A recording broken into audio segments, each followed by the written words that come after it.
There are creatures whose lives remain shrouded in mystery. Creatures whose capacity for intelligence is as impressive as their awesome size. Larger than any dinosaur, these are the greatest creatures ever to live on planet Earth. These are the great whales.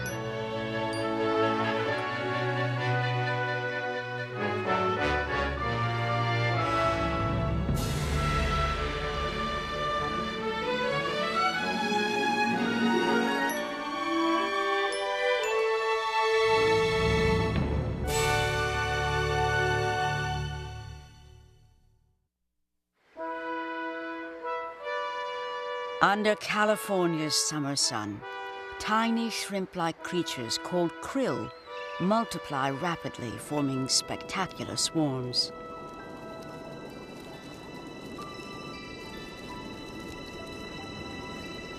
They blanket the sea in crimson clouds and beckon leviathans from far away.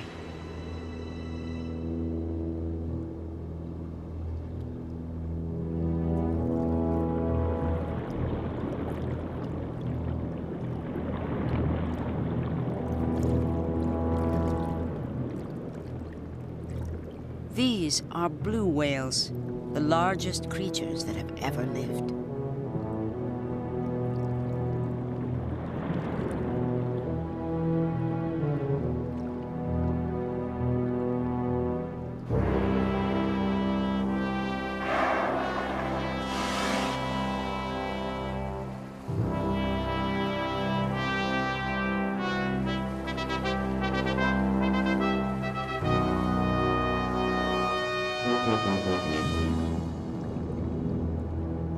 This gigantic animal is nearly 1/3 the length of a football field and may exceed the weight of 25 elephants.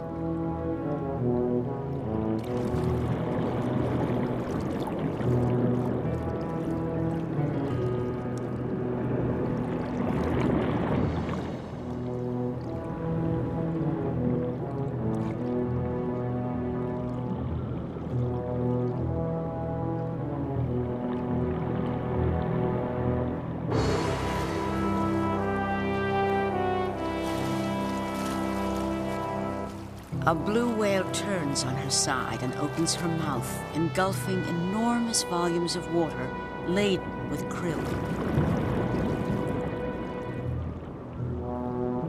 Millions of tiny crustaceans escape her passing, but the whale has captured nearly an entire swarm in a single mouthful. Now she squeezes the seawater out through a comb-like filter called baleen that traps the krill inside her mouth.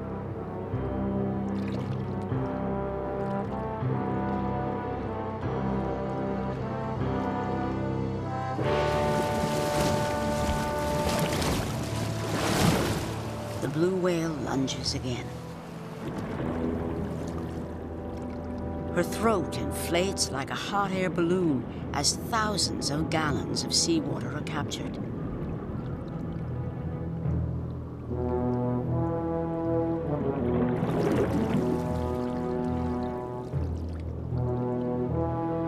This is predation on a massive scale. Her cavernous maw could engulf a pickup truck or a small boat and its crew. But the blue whale's only food is krill.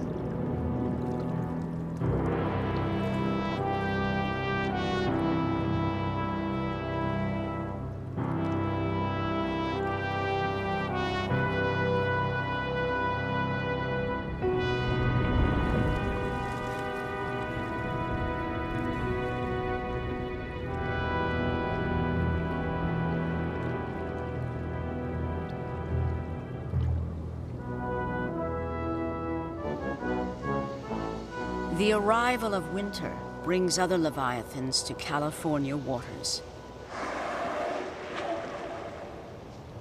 Gray whales. They migrate south from the Arctic Circle along the western shores of North America, completing their journey here, on the Pacific coast of Baja California.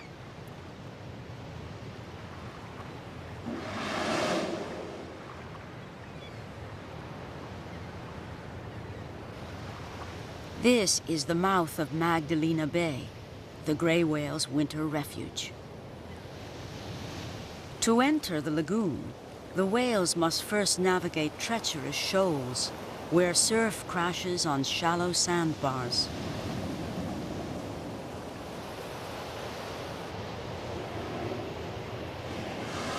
Once inside, arriving whales join hundreds of others who have made the journey.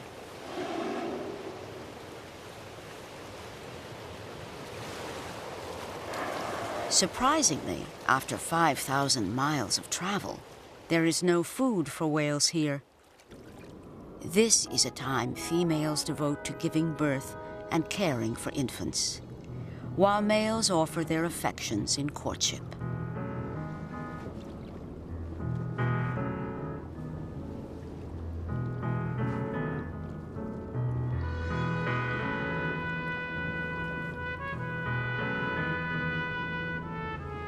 But there is much spare time in these lagoons. Gray whales pass the days enjoying the companionship of others and waiting for the end of winter.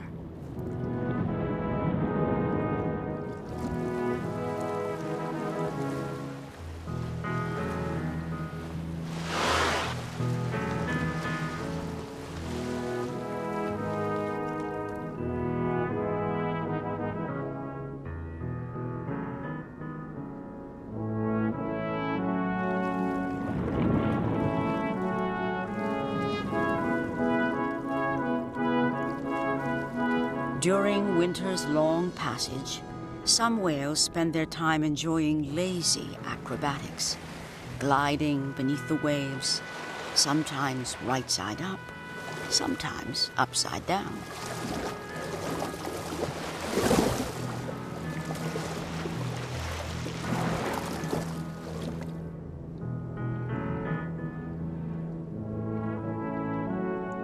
Gray whales spend about 3 months in these lagoons, while violent storms rage in the Bering Sea and winter ice covers their feeding grounds high in the Arctic Circle.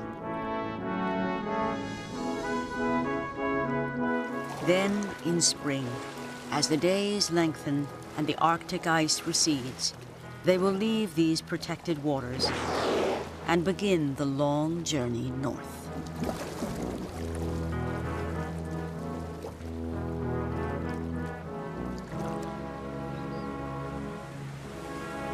Half a world away, another lagoon is refuge for a different family of whales. This is the eastern coast of Argentina, a place called Patagonia. Like the lagoons of Baja, there are protected waters here where whales pass the winter, sleeping beneath gentle seas.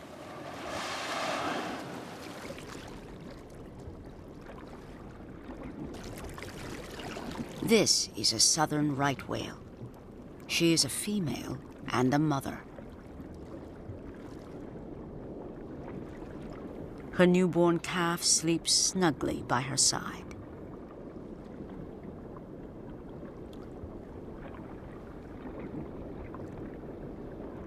But like children everywhere, he soon becomes restless.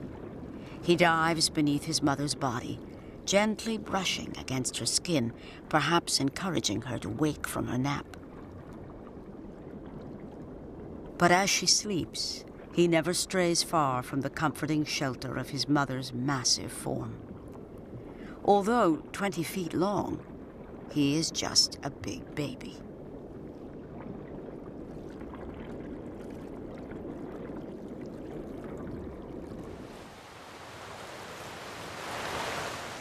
A right whale raises his tail high to feel the southern wind.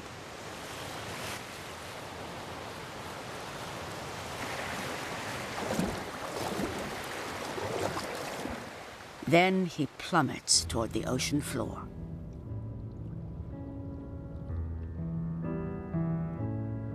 The face of each right whale is distinctive.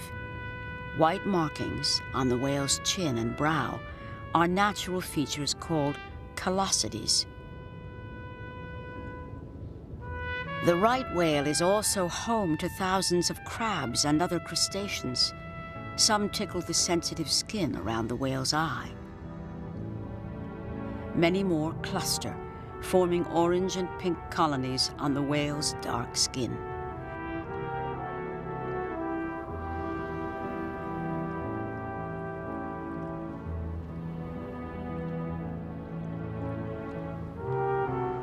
Right whales spend nearly 5 months within the shelter of Patagonia's Valdez Peninsula. In September, they will venture out into the South Atlantic Ocean to feed on immense volumes of tiny crustaceans called copepods and other shrimp-like creatures. Until then, they reside peacefully here. Their days marked by brief courtships, the gentle nurturing of precious young, and long, peaceful interludes of sleep.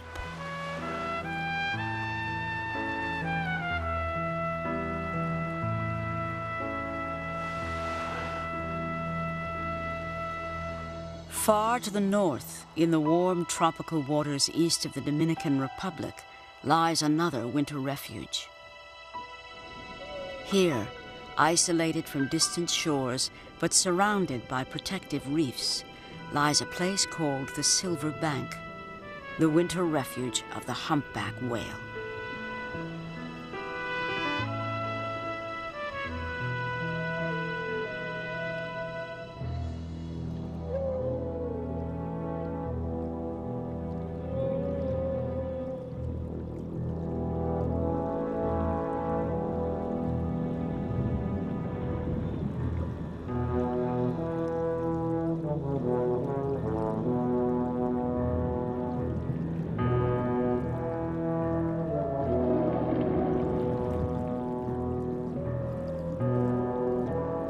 Of all the great whales, these may be the most graceful. With long, wing-like pectoral fins, they seem to fly through the sea, often performing the acrobatics of an underwater ballet.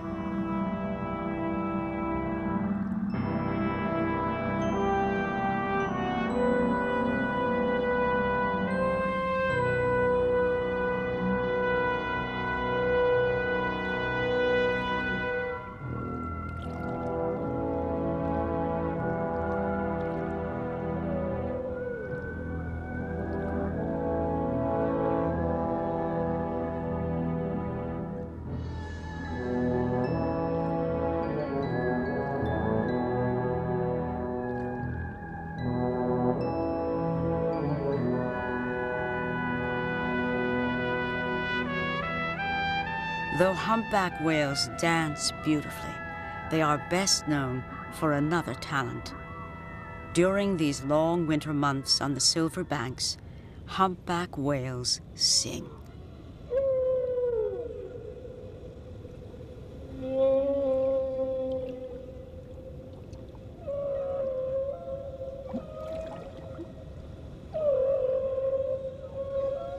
Male humpbacks hang motionlessly over the ocean floor and cast their song into the sea with a thunderous voice. Other whales, dozens if not hundreds of miles away, listen and then return the song.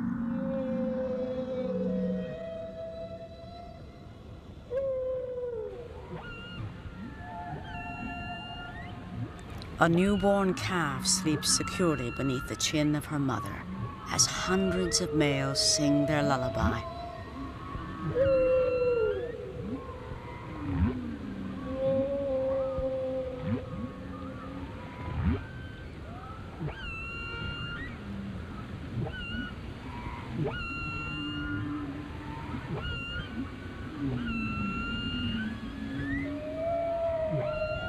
Occasionally, the baby whale rises to the surface. She must breathe more often than an adult whale.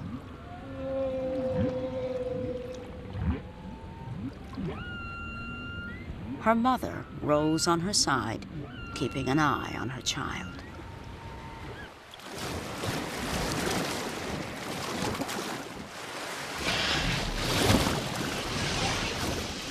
But this baby's nap is over, and she's ready for adventure. These are pleasant but important days for the baby humpback. She must use them to grow strong, nursing frequently on her mother's milk. A formidable challenge awaits her. Soon, she must leave these tranquil reefs and endure the long and dangerous journey to feeding grounds thousands of miles away in the North Atlantic. For other great whales, the Caribbean Sea is a permanent home.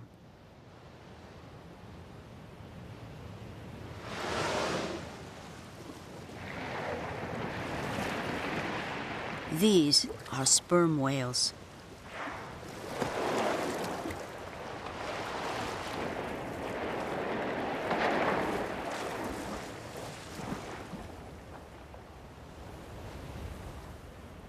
A mother sperm whale is leaving her calf and beginning a long, deep dive. She may be down more than an hour. The baby sperm whale is too young to follow his mother into the depths. He must wait near the surface until she returns. The mother may descend more than half a mile to soar through dark canyons of the deep sea. She is a hunter. And this is her prey, humboldt squid and other giant cephalopods. In these dark depths, the mother whale may battle monstrous squid more than 50 feet in length and perhaps as formidable as she. But the baby sperm whale is unconcerned. His mother is a skilled hunter, and he can hear her voice far below as she uses natural sonar to explore the depths. In the meantime, he must stay near the surface and entertain himself as best he can.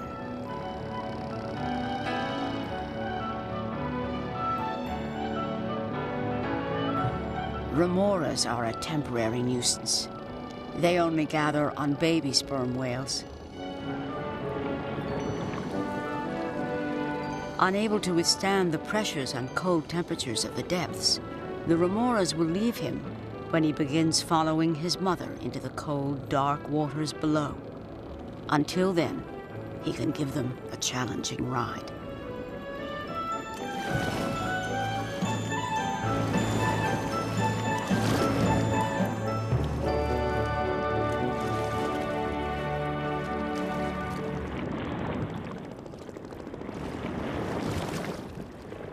But these solitary games are poor substitute for the companionship of others of his kind. So when he hears the calls of other whales surfacing nearby, he eagerly moves to join them.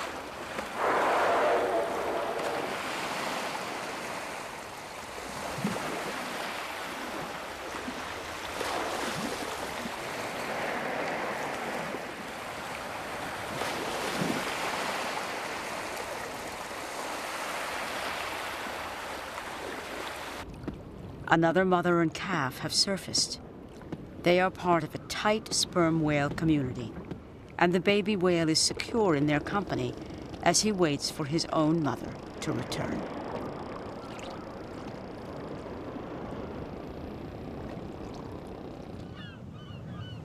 It's spring along the California coast.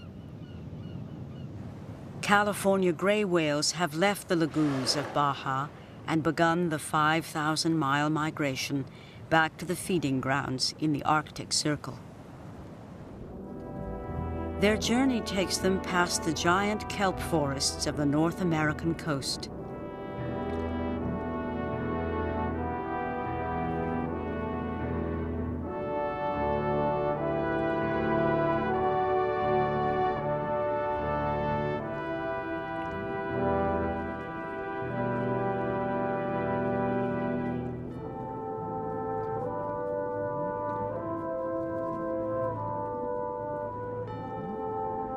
This young whale swims into an amber glade and pauses to roll among the golden fronds.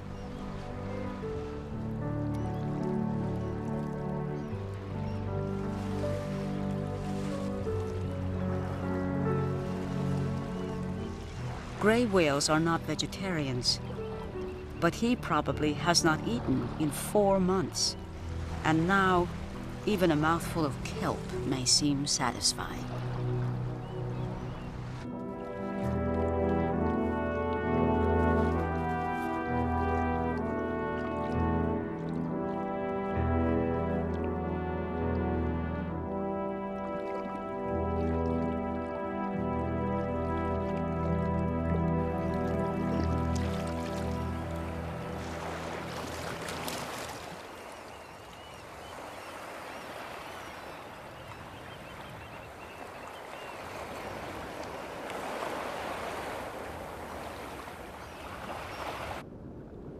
Gray whales feed on creatures that lie concealed in the silt covering the ocean floor.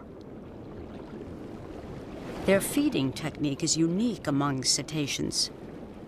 Gray whales are mudsuckers.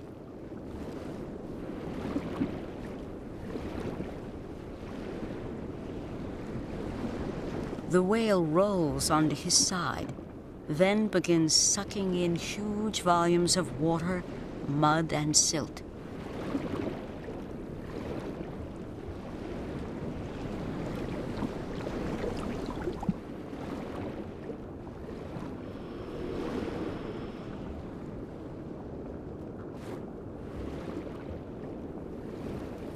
He then filters out his tiny prey by purging water and silt through his baleen.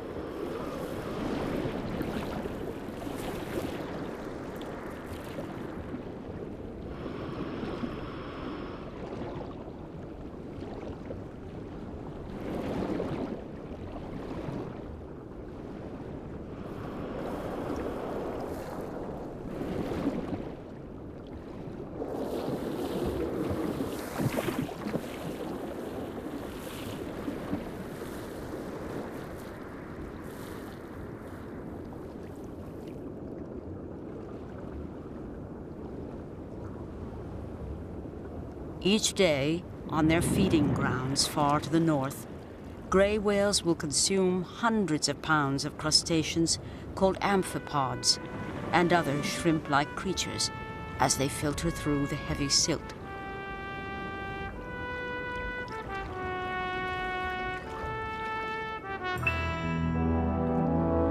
But this is California, and what food this whale is gathering here is unknown. Scientists have long believed that gray whales never eat during their long migration. There are few crustaceans in this sandy bottom, certainly not enough to satisfy a leviathan's appetite. But perhaps there is other food here. This ocean floor is covered with mats of tube worms. These worm tubes are certainly less nutritious than a meal of shrimp, but for a gray whale, who may not have eaten in months, this may be a welcome meal nonetheless.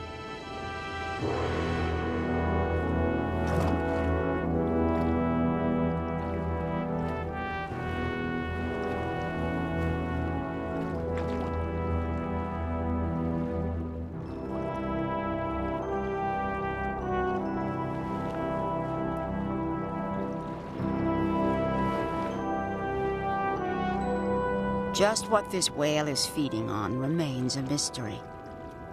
But mysteries are common when one regards the great whales. Despite their enormous size, their lives remain an enigma. They continue to travel unknown paths through a vast ocean, often swimming deep in hidden solitude. Then, only rising long enough to overwhelm us with amazement, they disappear once again beneath the gray seas.